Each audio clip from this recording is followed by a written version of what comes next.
Greetings, fellow agents. This is Maury here with AGN, and today we are going to be discussing a strategy for the Lincoln Tunnel checkpoint on challenge mode. So, as you can see here, my character isn't crazy statted out here. I would recommend that you get over 50,000 health. Your skill power, that's really personal preference depending on what you're running with. I'm gonna give you a quick breakdown of all my attributes here so you can just kind of see my character build that I'm running. If you notice that I have high crit chance and high crit damage, and this is especially effective with weapons such as SMGs and auto rifles, anything that has a high rate of fire that you're up close personal for. As you can see, I also have plus 313 to my SMG damage because I'm gonna be running the Midas on this, as well as some signature health skill recharge as well too.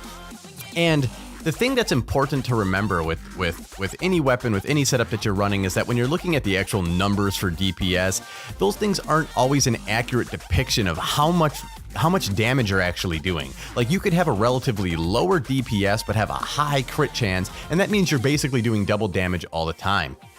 Now I'm gonna start playing this clip a little bit faster for you so that you're able to see just kind of it in fast motion so we don't have to sit here and watch the whole gameplay. All in all, it probably took us about 20 minutes. As you can see, I'm trying to shut an unshuttable car door there. The game is broken. But anyways, going on. So we are going to be starting off by having to clear out the opening part into the tunnel with some enemies that come out and kind of rush you. Right here, it really isn't too bad. Just get some good cover. You can use all the cars as basically defense. There's not any snipers or anything you have to worry about. So just get into position, get some good firing angles. Remember, a V-shaped firing angle is always going to be good for in terms of squad positioning, because you're going to be able to get them at two parts of the V. And also you're going to be able to split their aggro and cause it so that if you work good and you keep good communication, you can let each other know when you're reloading, when you're going to be standing up out of cover to take shots, and you can relatively just tear through these enemies quickly. It is also important to note that when you're running through this checkpoint, when you're running up, you know, if you can rush, because and on top of this bridge here, you will see some snipers on top there. And if you can just rush and jump up that blue truck you see over there, you can really just run up there, up on that catwalk, and just take them out really quickly, because that's where you're going to want to be going for your next part of the mission anyways. You're going to want to run up, and after you run up, you can pretty much just shoot down on everything. But before you go, there's a resupply chest that is over here behind me. I'll find it eventually. All right, there we go. So restock up at this point and then go to the top. Go all the way to the top. There is actually something that's pretty interesting about this part of the mission, and the thing is that I would recommend just all of you going up top, and I would also recommend you guys using a support station that gives you with the ammo modification, because that'll charge up all of your guys' skills faster, also give you free ammo for when you're just mad firing shots down here. Watch out for fire grenades. They will shoot just tons of fire grenades up there. Those are literally the bane of my existence at this point.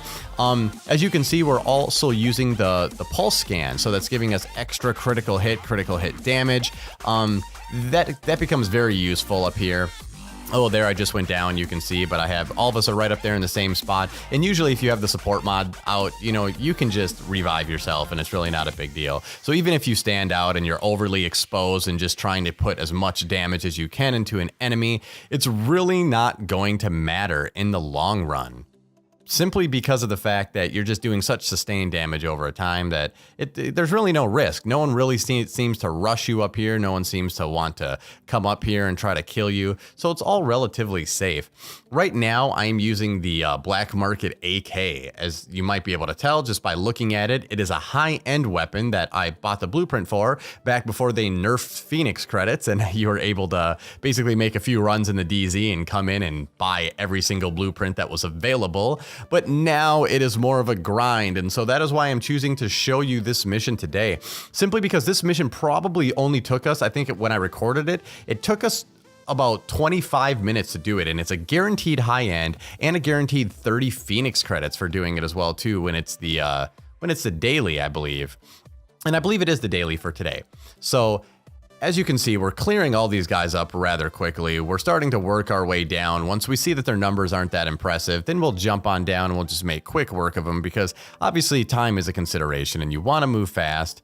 There'll be a couple that rush us here. And just so you know, the SIG skills that we're using here for all of us is we're using the recovery link, which basically, well, Survivor Link, my bad, you just see it popped. It's the one where it gives you 80% defense and 30% haste. So you're moving 30% faster, you're taking 80% less damage while you're doing it. We push into the tunnel here, just clean up the couple guys here, and then you'll see that you'll have to protect the JTF officer while he dismantles the bomb. And this part was actually kind of interesting the first time we did it on challenge mode, and the tactic that we chose to use was put up flame turrets. But the second time we did it, we just had one person put on incendiary rounds. You could even have two people put on incendiary rounds, and you want to use these rounds effectively. And the most effective way to use these incendiary rounds is whoever chooses to use incendiary rounds, which isn't me in this recording as you can see, but whoever chooses to use the incendiary rounds should target one enemy at a time and not finish them. Don't kill them. Just set them on fire so they're staggered, so they're up there reeling, so the rest of your teammates can finish them off. As you see, they all have melee weapons. They're all rushing. So just having one person to quick bust a few shots into all of them to set them on fire, it really helps keep them back, really helps keep them in position. They'll just stand there and flail, you know, on fire while the rest of your team can just team shot them. As you can see, they rush a little bit heavy. There's going to be a guy with a light machine gun that's on top of the truck, and he is pretty badass. I'm not going to lie. He will put you down quick if you get up range. So the tactic that we did is after the first wave, we killed the entire first wave. At the second wave, we decided simply to let the last machine gunner stay alive until the clock ran out. Because if you kill that last machine gunner, a third wave is going to appear, and you're gonna have to fight a third wave, which really sets you back in terms of time. So it's best just to kill everyone up, leave those last two, as you can see them up there from the pulse scan on the ambulance truck, leave them up there. As you see, they hit hard, leave them up there, wait for the clock to run down. We've only got 30 seconds right now, so we're just waiting for the clock to run down. We're timing them out, and as soon as they get timed out and it says that the bomb has been defused, then it'll say clear out the tunnel. Then you can run up there, you can kill them last two guys, and then you can make your way inside. There is really no point in causing that third wave to come in. So as you see, the objective is complete. It's just going to tell us to clear out the tunnel. We'll run up in there, probably rush a little bit too hard, because as I remember, I think both of us went down here, just getting a little bit too cocky, just trying to kill them last two dudes. I'm pretty sure I went down there, so I'll just skip all of that, and we can go right back into the next mission. Will save me the embarrassment. So as we come into this next part, there's going to be a room, and there's going to be a resupply right there, but there's going to be a room where they burst open into the doors, and there's basically a few locations where you can hold this down. There's a catwalk that runs across the top. There's a top room, but what we do is we just stand right out in front, because what we're going to be doing is we're going to be putting on incendiary rounds. We're also going to be drinking water. Remember, guys, water is important, and so is soda, because water makes you do 20% more damage to these elites, and that 20% more damage when they're rushing and when they're coming in quick it's significant, you know, and it lasts for a good decent amount of time, especially if you get that extra 10 seconds for the effectiveness of those consumables.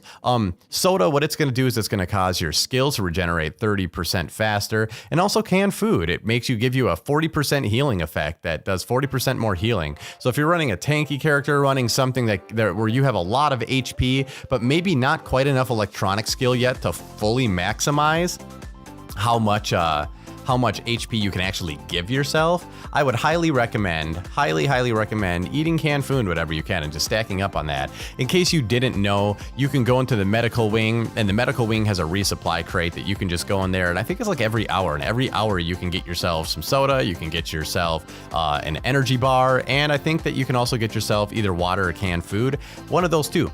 So be sure to get those, and also be sure to go into the security wing right by the rewards vendor, and you can get yourself some incendiary rounds and explosive rounds every hour as well too, if you have that unlocked. I will be doing a video later on where we talk about exactly all the stuff that you can get from the base of operations, but for now let's just concentrate more on this. As you can see, there's a lot of snipers here, and this is something that you have to be cognizant of when you're fighting on this mission. Those snipers will one hit you pretty much if you have anything less than full health. So pushing up, be very cautious with your teammates. I don't recommend being too cautious because those snipers will push you down. What you can do is you can go up on the left or right side and basically just try to push as hard as you can without taking any damage. You can also have one person stay a little bit further back and just suppress that one main boss sniper that's going to be over there. because look, as you can see, just bow, I just got hit and it literally just sunk my health down to almost nothing. You'll see me quite often throughout the time as we move up and as we reposition, we will have one person who just suppresses that sniper so that we can get into spot without getting just tore up like this. And there's two snipers actually. There's one on the middle and then there's one over here you'll see on this left side that this right side that I'm on. Sorry, I obviously don't know my directions. And yeah, it just went down twice in a row right out there. That sniper's right out there in front. You can see the designated sniper because of the target symbol by its name. And yeah, just be sure to have good cover there. Don't make the same mistakes I did. Don't run out there on that right side and just get completely demolished 2 times in a row and have to depend on the generosity of your teammates to keep you alive. So that being said, let's look at this. So you see that we have the final boss, Finch, as I believe. Yep, it's Finch. Finch is the name, and Finch is up there, and she's going to have another person up there protecting her. I think it might even be another sniper. The cool thing about snipers, in case you didn't know, is most of the time if you rush a sniper, they'll pull out their pistols, and they'll just pull out their pistols on you and you get close, and they're pretty much useless. Like, all snipers are pretty much useless when you run up on them. So if you have, like, for instance, if you're using the survivor link where you get that 80% damage bonus, just run up, not damage bonus, damage mitigation, just run up on them, just push them real hard, and you're gonna be able to make them pull out their sniper rifles and pull out their pistols and just try to take you out instead of using their sniper rifles. Right here, you see that I'm giving a little bit of suppression right here. I'm trying to let my teammates get further up into position, drinking some soda so that way I can heal a little bit quicker, drop my support station if we need to. Although I believe that this might actually be the last part of the mission here. Maybe there might be one more rush, but obviously it's really not tough if you just apply pressure, if you just keep moving up in positioning and keep your guys spread out but close enough that you can revive each other very easily in case you get down by these snipers during the push. So you should all, like I said, you should be relatively close together, but obviously at different angles. There we go. Now we just seen that a sig was popped where that signature skill was 50% more damage. So we popped that and we pushed up a little bit. You know, be sure to use those effectively. When you're using those signature skills, don't die like I just did right there, thinking that just because you have 50% more damage, you're invincible. You're not invincible.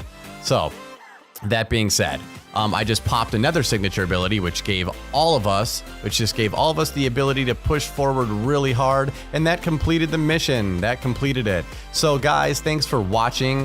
This is a great way to get some credits. It's a great way to get some Pheonix credits, and it's a great way to get a guaranteed high item at the end of every time.